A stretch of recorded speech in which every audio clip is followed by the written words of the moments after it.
Good evening and welcome to tonight's telephone town hall with your Congressman John Delaney.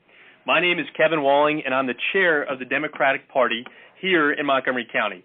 And I'll be the host for tonight's conversation with our great congressman. We will begin in just a moment and we are excited to have you join us today. Before we begin, just a few quick points to make. Right now we're in the process of dialing out to thousands of people across the 6th Congressional District, inviting them to join us just like you have. So just stay on the line and we'll be hearing from Congressman Delaney in just a moment. Also, we want to hear from you. So if you'd like to ask a question of Congressman Delaney or me, please press 0 on your telephone keypad and you'll be connected directly with one of our volunteer operators. Again, press 0 to ask a question of Congressman Delaney or me, and we'll bring you on live to ask your question.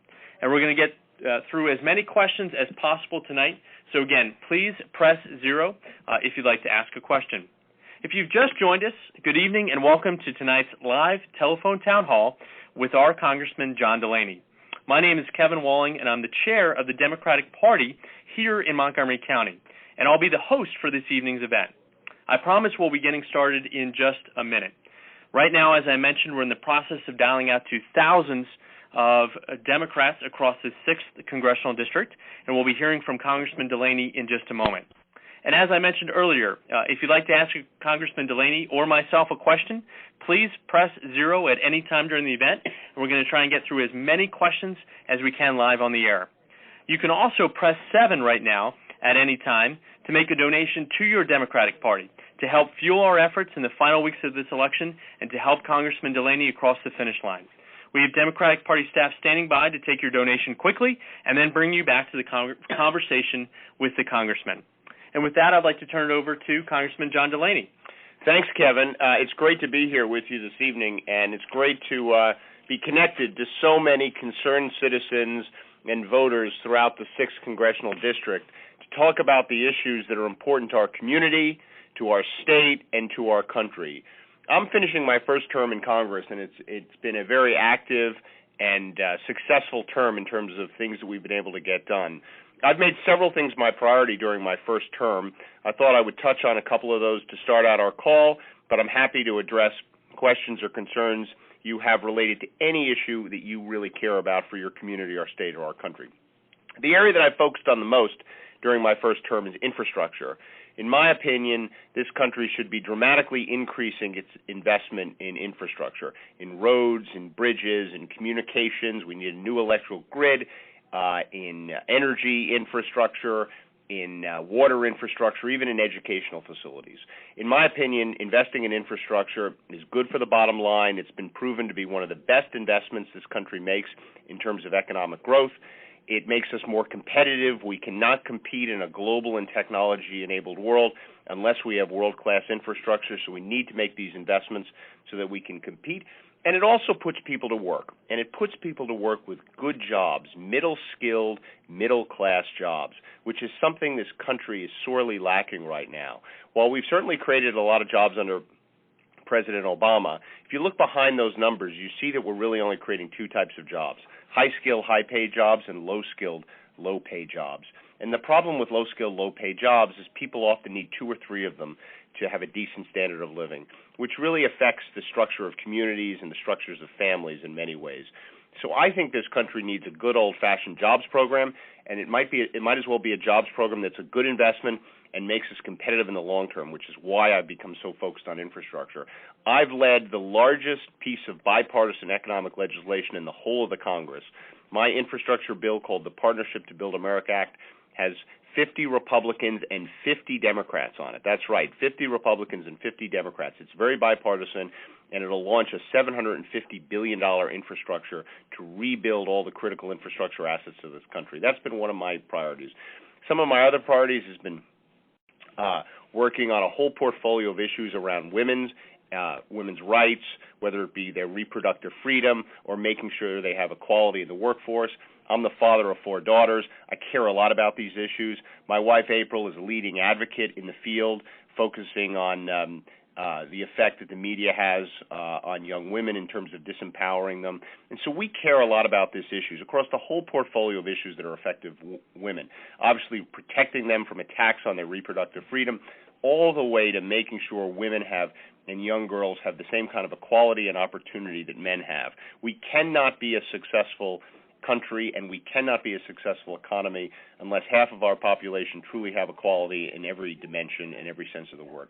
So that's been an important area for me. Veterans has really been important to me. Some of the first laws I passed in Congress related to our servicemen and women who served our country. And I represent a lot of veterans, but it also happens to be an issue that I care deeply about. And finally, climate change. I think one of the great existential risks to this country is climate change. I think it's fairly clear that the Earth is warming. I think it's fairly clear that man is contributing to it. I think if we were to put in place some of the right steps, I've been advocating hard for a carbon tax, we could actually change the trajectory of this challenge and do it in a free market approach. As someone who comes from the private sector, I care a lot about market-based solutions. A carbon tax is the ultimate market-based solutions. And I believe one of the great business opportunities for this nation is building out the advanced energy economy. And we have an opportunity to lead in that way as a country. So those are some of the issues I care about. There's a whole bunch of other issues that are important to me, important to you. I won't touch on all of them because we want to have time for questions. But, Kevin, I'll turn it back to you. Thank you, Congressman Delaney. Again, if you just joined us, my name is Kevin Walling. I'm the chair of the Democratic Party here in the county. And as John pointed out, this election could not be more critical. The congressman and I went door knocking just this past weekend in Gaithersburg, connecting directly with voters, and that's what this evening is all about. It's connecting directly with you and having a dialogue with voters across the 6th Congressional District. My top priority as chair of this party, in addition to driving up the margins for Democratic support for our next governor, Anthony Brown, and our fantastic nominee, Brian Frosh, for Attorney General, is working hard every day over these next 6 weeks to elect John, our next congressman, and return him to Congress in the 6th Congressional District. Again, please press 0 if you'd like to ask a question at any point during this evening's event. Also, press 7 right now if you'd like to make a donation as well to support your local Democratic Party to fuel our efforts to help get out the vote. And before we start taking questions from voters here in the Congressional District, we want to first ask you a quick question. So utilizing your telephone keypad, press 1 right now if you are 100% sure that you are going to vote in this upcoming general election. Again, press 1 if you plan to vote in November or early voting, which starts 1 month from today. Press 2 if you don't think you're going to vote in this general election, and press 3 if you're unsure. Again, press 1 right now on your telephone keypad if you're committed to vote for Congressman Delaney in this upcoming election in November. Early voting starts in a month. Press 2 if you don't plan to vote, and press 3 if you're unsure. And, John, we've got those numbers coming in, and we've got our first question here. This is from Lisa from Rockville, Maryland. Lisa, you're live on the air. Yes, I had a question. Being a federal employee, I'm concerned about recently over the last 5 years, we've only had a 2% pay increase, and this is obviously behind the cost of living.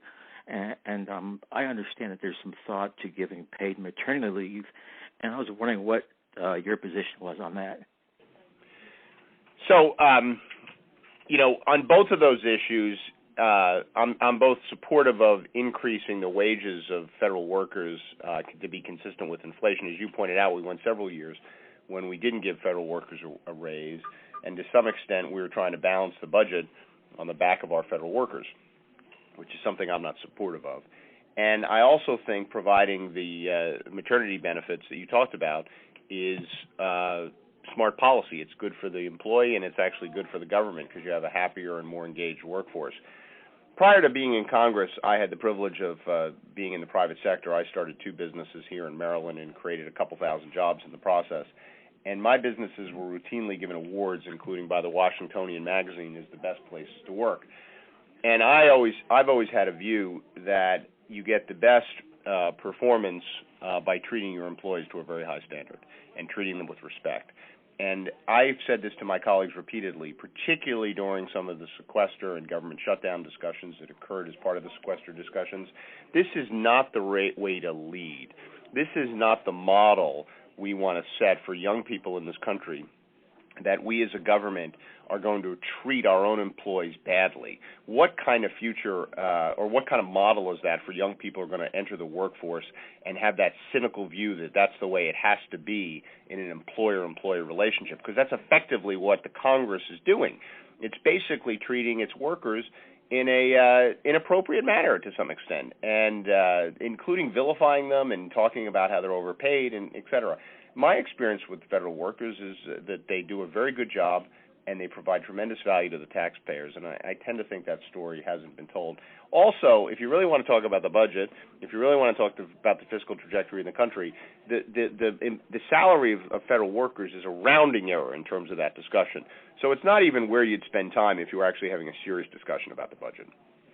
Great. Thank you so much, Congressman, and thank you for that question. Again, we'd like to hear from you. So if at any point you'd like to ask a question of the Congressman or myself, Kevin Walling, I'm the new chair here of the Democratic Party here in Montgomery County, please press 0 on your telephone keypad. We're going to get through as many questions as we can. Also, please press 7. If you're able to donate to the party right now, we'd love your support in these last couple of weeks before this critical election. And Congressman, our next question comes from Tracy from Rockville. Tracy, you're live on the air. Good afternoon. How are you today? Good, thanks. How are you? I'm good. I have a concern. I have a 2-year-old daughter who went to daycare here in Montgomery County. She was assaulted there. The police were called, and at the end of the day, I had to fight with Child Protective Services to get them to do an investigation. And then I found out that the Internal Affairs Department for the police department didn't do anything at all. They told me that in order for them to take the case, to do an investigation, that my daughter had to have been in a position to be able to tell them who physically assaulted her. And so in that case, what that tells me that as a taxpayer, as a mother, and a working parent, that if my child cannot articulate to anyone that someone's assaulting them at daycare, then they're going to be left in that environment. If I can't afford to take her somewhere else, she'll be left in an abusive environment. And everybody will be aware of what's going on, but there's nothing that I can do about it because she's unable to articulate. Not the bruises that's on her body, not the missing hair that's in her head. That's evidence within itself. But no one's going to do anything about it because she can't tell me. Sure, Tracy. Well, Tracy, first of all, my heart goes out to you and your daughter. You said she was 2 years old. Is that right? Yes. I mean, this is obviously a terrible and tragic story for her and for you. And clearly, this kind of behavior and this kind of violation of young women and young girls, we can't tolerate. It's hard for me to comment on the specifics of your case, but what I'd love to do, if you'd like, is to give you my office number on Capitol Hill, which is 202-225-2721, so that we can deal with this more directly. And it's not that we don't want to deal with it. I'm giving you that number because I want to deal with it, but I want to deal with it in the way that we deal with these kind of issues in our Capitol Hill office, which is we set up a case and we get the facts from you so that we're in a position to be your advocate, so that your daughter can be in a place where she feels safe and where you feel safe, and that is obviously free of abuse, which is a terrible, terrible situation that is unspeakable. And no child and no parent should have to make the call or ask the question you just made. And no child should really have to endure, what the kind of thing you're talking about with your child. So what I'd really love to do is have our office get involved with you on a more personal and one-on-one basis, so that we can have a thorough conversation about this very, very serious matter. And let me give you that number again. It's 202-225-2721. Unless, Kevin, you think we should cover anything else here, I think. Absolutely, Congressman. Yeah. And I'll say from a party perspective and as chair of the party, the Congressman's office is really, really receptive and incredibly helpful in those kinds of situations. So he's always there to serve you, and his staff is really terrific. And make sure when you call, Tracy, just say, "This is Tracy. The congressman told me to call from the telephone town hall." I'm obviously not going to ask the rest of your name here on this open call because I want to respect your privacy, but we'll make sure. And I have someone from my team here with me, and we're already making a note for the office to expect your call so that we can get on this matter right away. Thank you, Tracy, again for that. Congressman, we have our results from that first poll question. 92% of respondents on tonight's call. These are fired-up Democrats. Those are the kind of numbers we need. Those are great numbers. And Congressman, do you want to maybe speak to the coming election and what you're facing and some of the plans for the next month or so before early vote? Well, we've got a full agenda ahead of us between now and the election.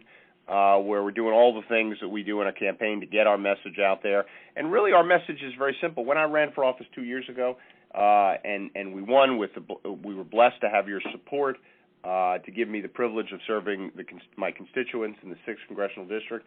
We laid out what our priorities were. And we laid out not only how we think about things, kind of the issues we're going to focus on, but we also laid out how we were going to behave in Congress. And this re-election campaign is basically explaining to the voters that we're doing what we said we were going to do. And that's really important to me. And so our campaign, we're going to be knocking on doors. We're going to be making phone calls. We're going to have a whole bunch of media. Some of you may get overwhelmed with some mail. I apologize for that in advance. No one likes to get a lot of mail, but as you know, it's part of the deal. We're going to be working closely with the other campaigns here in Maryland, making sure Brian Frosh is elected our Attorney General, making sure Anthony Brown is elected our Governor. And so we're going to be working hard on our own. We're going to be coordinating with the other campaigns.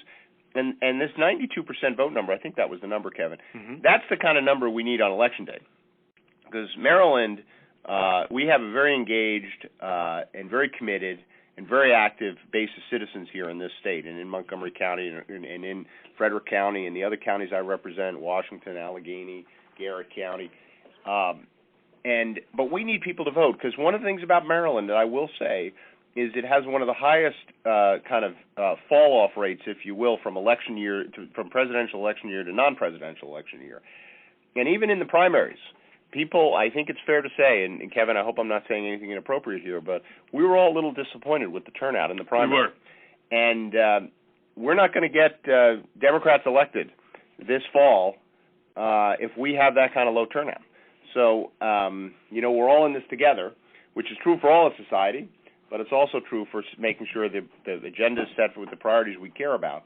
And you need to make sure you vote. And 92% of you are going to vote. That's terrific. You also we need to get the other 8%, and you need to call your family members and friends and people in your community. And this is actually even not about politics. Obviously, I want people to vote for me, and I want people to vote for other candidates I support. But the most important thing is for people to vote. The sacrifices that people have made across our history for this right to vote is amazing, and we should all be thanking them by expressing ourselves by voting on Election Day. Great. Thank you, Congressman. And Tracy, again, thank you for that question. Again, please press 0 if you'd like to get in the queue to ask a question. We're going to be taking a number of questions with our Congressman John Delaney tonight. But before we hear from Gail in Gaithersburg, I've got another poll question for everyone on the phone. So we dialed out to thousands of committed Democrats across the 6th Congressional District, and we need your help. We've got 1 month before early voting and 6 weeks left before Election Day. Press 1 right now if you'd be willing to volunteer to help Congressman Delaney, help him push him over the finish line, help at the polls, help making phone calls, anything we can do to help him. So press 1 right now if you'd be willing to volunteer. Press 2 if you'd be willing to donate here to the party to help our GOTV efforts. And press 3 if you'd be willing to do both. Again, volunteer and donate. Again, press 1 if you'd be willing to volunteer. These are our top-tier Democrats tonight. Press 2 if you'd be willing to donate, and press 3 if you'd be willing to do both, donate and volunteer. And Congressman, again, please also press 0 if you'd like to ask a question, and press 7 if you'd like to make a donation right now over the phone. And Congressman, our next question comes from Gail from Gaithersburg. Gail, you're live on the air. Yes. I have some really grave concerns about mental health. I have a dual PhD in theology as well as psychology. I'm a United Methodist minister, one of the first that was ever ordained. I set up a center in Gaithersburg, and we have been growing as but we've been, it's just myself now and a Spanish-speaking woman who is just excellent. But she's trying to help a lot of the people down there near one of our churches, and she's got a group of Hispanic women, but they do not pay anything. They have nothing to pay. And I get insurance sometimes, and I want to make it clear that I'm a pastoral counselor, not a Christian counselor. A Christian counselor is not necessarily accredited or licensed by the state. A pastoral Gail, do you have a counselor question for Congressman? Please. So I really, I'm worried about where's the money going to come from to get more for us who are working and getting just insurance money, which, as you know, goes down every year. Sure, absolutely. Well, I think, look, at mental health, we've been playing catch-up with respect to mental health for a very long time in this country. It has never really been on parity with kind of, physical injury, if you will.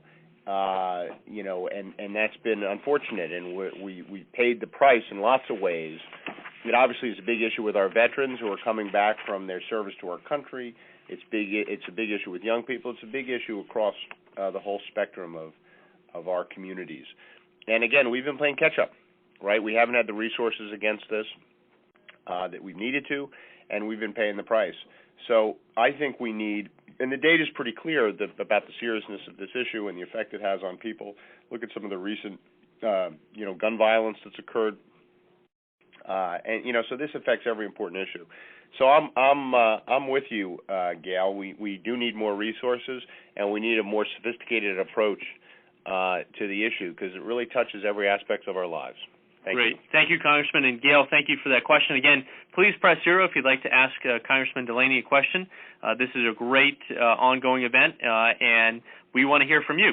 And again, press 1 if you'd be willing to volunteer, press 2 if you'd be willing to donate, and press 3 if you'd be willing to do both. And Congressman, our next question comes from Richie from Potomac. Richie, you're live on the air.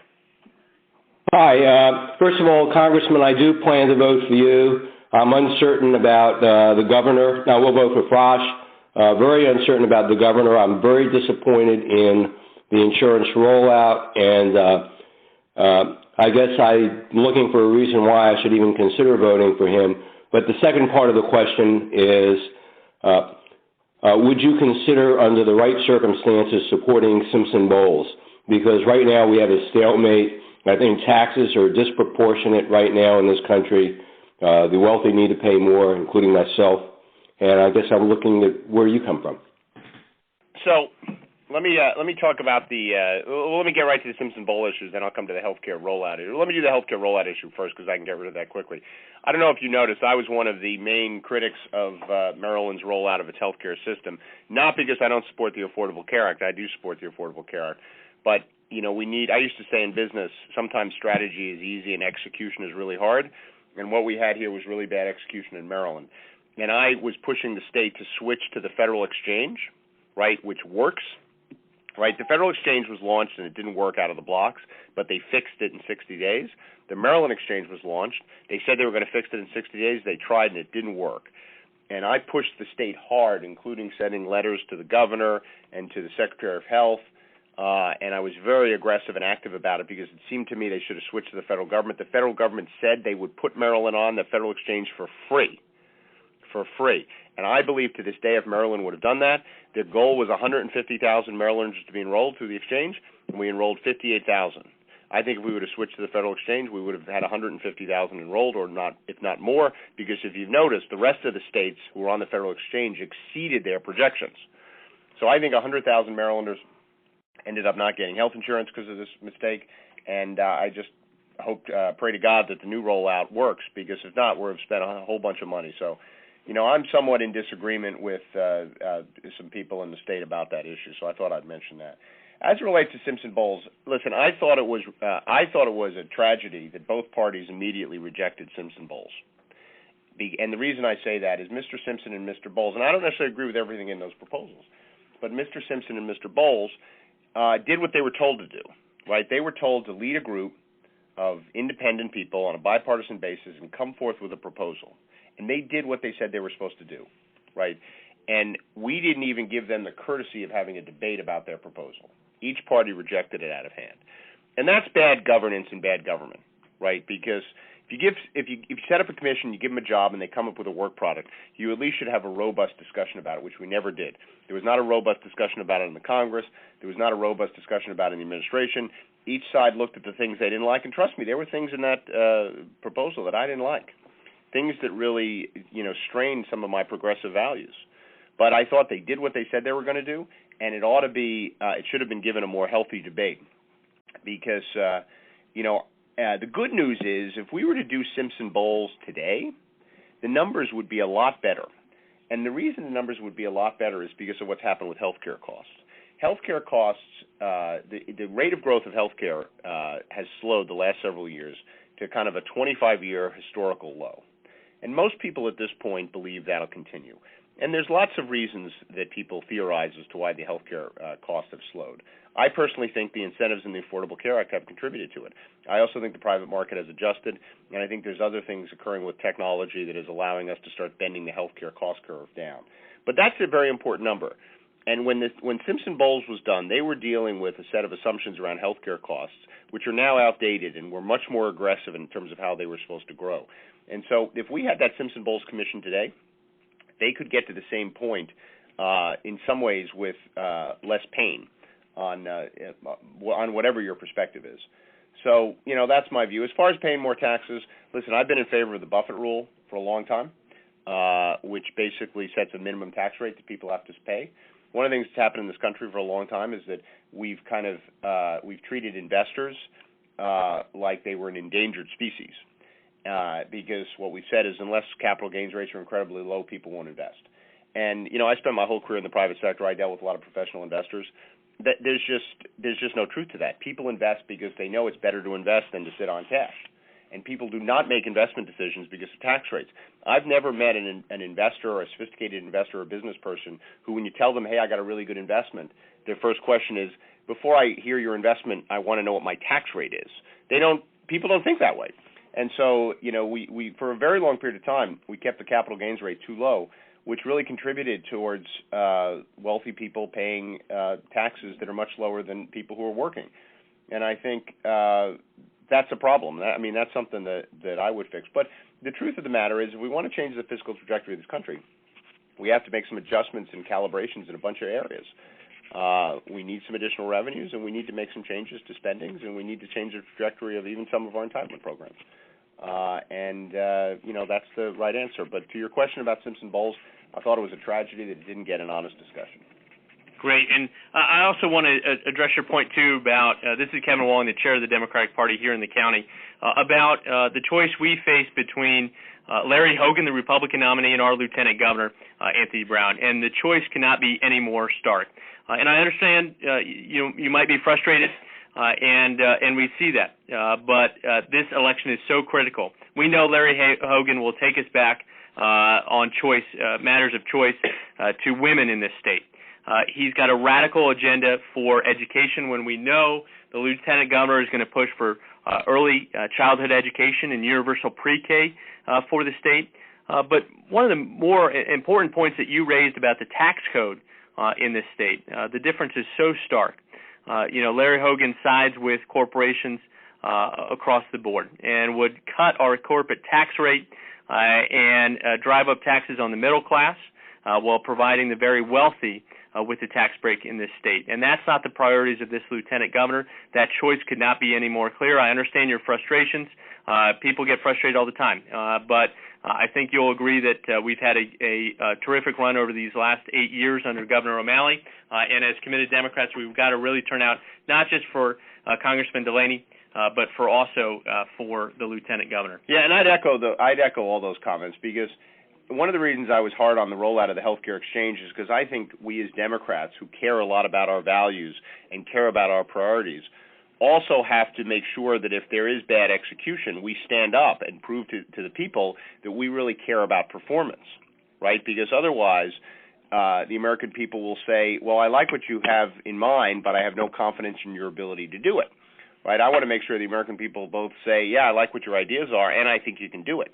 And so that's why. But it has nothing to do with the policy positions. I mean, the question you have to ask yourself in 25 or 50 years, when people look back and they look at kind of the decisions we're wrestling with today, which is investing in pre-kindergarten or pre-child education, increasing our investment in infrastructure, continuing to invest in basic medical research, embracing equality for all Americans, not just in name but in reality. Are people going to say, what are they going to say was the right thing to do? It's pretty clear to me what are the right things to do. And so while you may have some disagreements with the way some of the rollout of the health care and other things, and I think it's great to stand up and make people know that you're upset about that, because you can't let government get a hall pass on bad management, right? And, I feel an obligation as a Democrat who cares about the Democratic agenda to really be tough on bad execution and bad management, but that should not, undermine the larger kind of public policy issues that are at stake for the future of our country. And how we prepare our citizens for a world that's changing very rapidly. And I think Lieutenant Governor Brown's views on these issues are much more consistent where we want this state to go. Absolutely.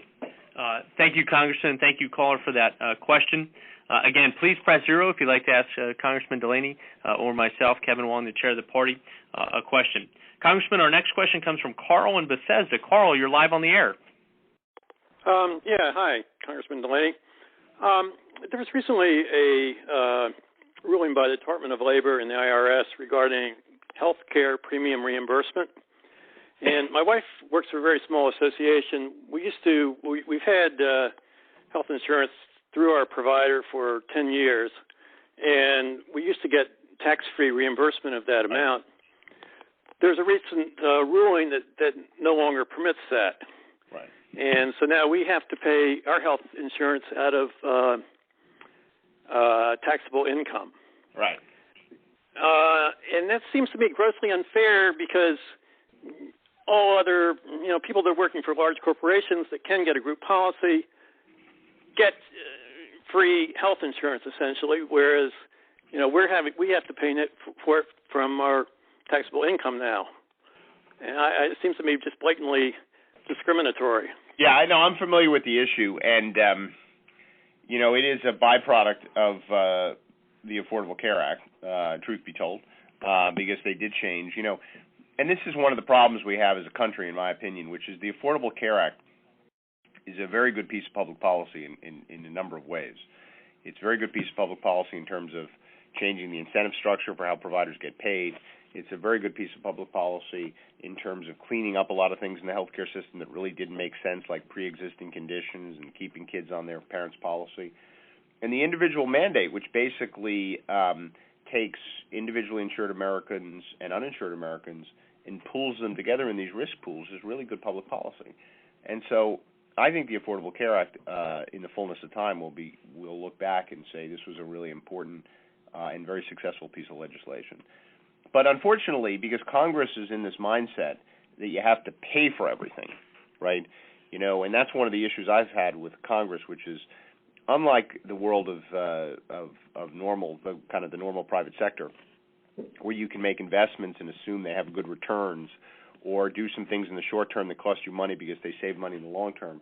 The way it works in the Congress is anything that you spend money on, you have to pay for, even if it's a good investment. So in other words, if you spend $1 billion on infrastructure, even though it'll create economic growth, you have to assume it creates no economic growth, and you have to find $1 billion of cuts to pay for the $1 billion of infrastructure, which doesn't make any sense, right? Because we all know certain of these investments have a very good payout. And, so the Affordable Care Act, which did a lot of things to change the way health care is delivered, the way I talked about, did incur some costs. And so the Congress needed to figure out a way to pay for these things. And they did a couple things that I don't necessarily agree with. One thing they did that I don't agree with is many aspects of the employer mandate, where they force companies to provide health insurance. And I don't actually think you need that if you have the individual mandate program, to some extent. And as you know, this thing keeps getting delayed because it's really hard to implement. And then there are other things like what you're talking about. They were trying to find, so basically by changing the law, because effectively your reimbursement, not to be taxable, now your reimbursement is treated like income, right? So you have to treat it like income on your tax return, and you have to pay tax on it. That was a way for them to effectively raise revenues. And it's unfortunate, right, because it hurts a lot of human beings like yourself. And so I hear where you're coming from on this. Great. Thank you so much for that question. Again, please press 0 if you'd like to ask Congressman Delaney a question. And Congressman, our next question comes from Walter in Potomac. Walter, yes. Walter, you're live on the air. Yes, I'm right here. I'm a physicist to begin. I'll try to frame this as an awareness question so as not to give too much of a lecture. I'm concerned with the energy supply problem. I think we can agree that there is a dysfunction in the entire political system in that the extraction industries of coal and hydrocarbons form a political constituency which then cannot be ignored. Are you aware of some other avenues, and what do you have to say about provision that they shall be developed here rather than just in China?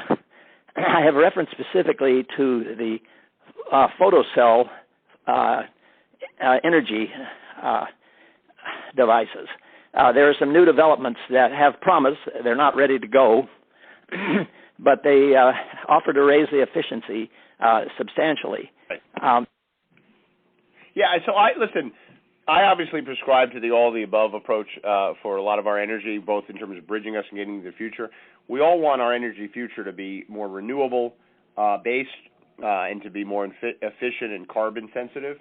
I think climate change is a big problem. I think it's somewhat of an existential risk for this world. We're going to be dealing with it. One way to deal with it is to embrace new technologies. And the nice added benefit of that, or the double bottom line, if you will, is if you're a leader in these new technologies, there's a concept in business called first mover advantage. In other words, the person who kind of sets something up first has a lot of advantages in the marketplace. And if the United States could have policy, better energy and public policy around encouraging innovation in terms of energy, I think we'd have a very significant first mover advantage in the global marketplace. I talk to young people all the time, both because I'm in Congress and I was in the private sector, and they all ask me what's a good field to go into, people who want to go into the private sector. And I always say to them the energy business, because in my opinion, the way this country produces, distributes, and utilizes energy in 25 years will be dramatically different than it is today. And there's a big business opportunity for this nation to lead in that march towards a cleaner, more renewable future. And the kind of stuff you're talking about is part of that. Great. Thank you so much, Walter, for that question.